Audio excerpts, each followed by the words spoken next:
we could put this young woman on the taxi, we realized that because she's sort of born and raised in Nairobi, and there's some distinction in Kenya, which is one of the many areas of quarrel, is that people who live in the cities, but not the city poor, but the city upper middle class, have conspicuous consumption, and they tend to be identifiably, so they dress better. Okay, so my friend was very well dressed, and her hair was very expensively done, which meant that riding through the village, it would be sort of obvious to village eyes that this person is not from the village. She did not look like, she didn't have a proper look of someone who lives on mangoes and very low levels of protein.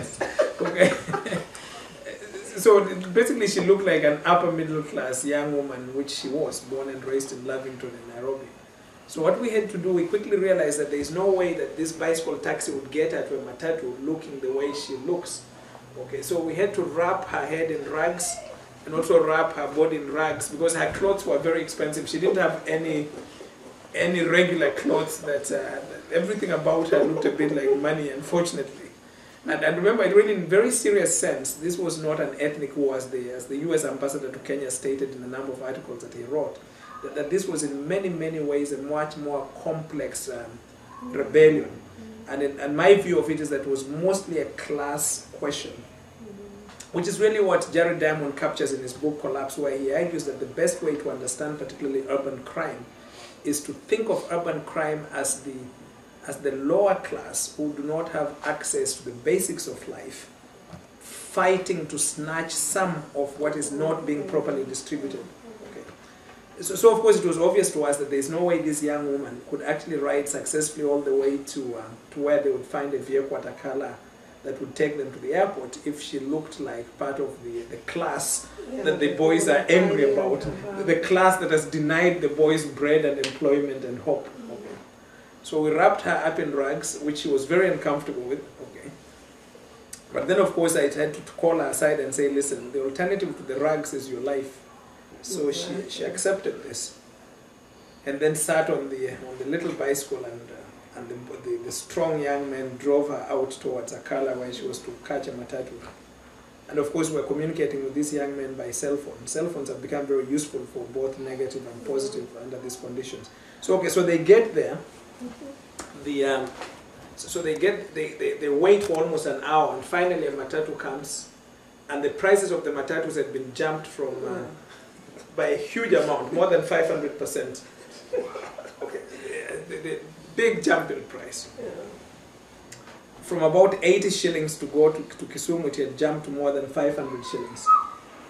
So they get into the matatu, and this woman is sitting with Omondi. Omondi is a tough guy, and they're heading out. But when they go to the exact same town, okay, because they caught the matatu before getting to Akala, they get to the exact same town. And what do they see? An ocean of young men that block the road. Okay, in other words, sort of the same nightmare appear. Hi, how you doing? He opened the door with no knocking. And at the appearance of that nightmare, this woman, when she just saw the nightmare, according to Omondi, because it was much later when she described to me, and she never even told me about this. I talked to her on the phone later. She just said she was glad to be back in Nairobi. She did not at any point mention that she had run into the nightmare again. It took her days to be able to talk about it. So she gets to the and then Kim went downstairs. Sorry. So she gets to the. She sees this ocean of young men, and at the ocean of young men,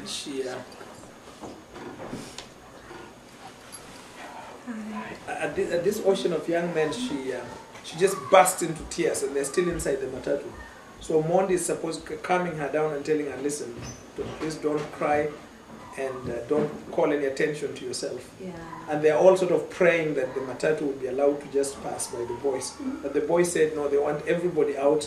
They want to do a one-by-one interview to know who voted for who. But you could lie too. How are they going to know that? Well, they have their own methods, I guess. Yeah. So these boys are actually now at this point so the boys, so she's down, and when she gets out, the boys begin to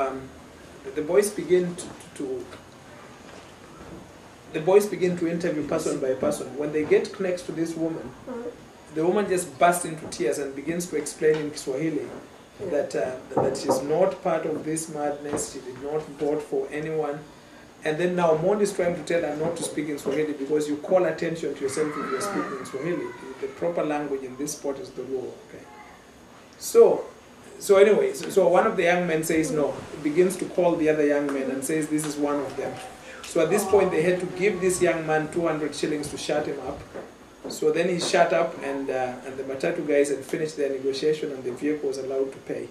Because part of what began to happen nationwide is that these boys, because this is really class anger, and in Kenya as a rule, people who drive automobiles are assumed to be part of that class that has money. And there's a contrast with those who don't. So the boys sort of launched their own tax system nationwide. You can't pass unless you pay tax. And what's interesting is that the tax is not prohibited because they know that there are many roadblocks and everybody has to pay at each roadblock. Okay.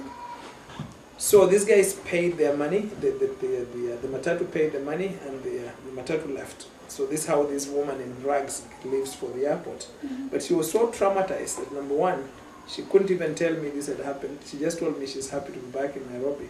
And she tells me each time in Nairobi she would see the boys, any boys, that if she just saw a group of 3, 4 boys standing, she would just begin getting palpitations, she would just begin panicking. Yeah. So that's really the level of, that's the extreme to which these things went. And that was that's sort of a snippet of my my experience.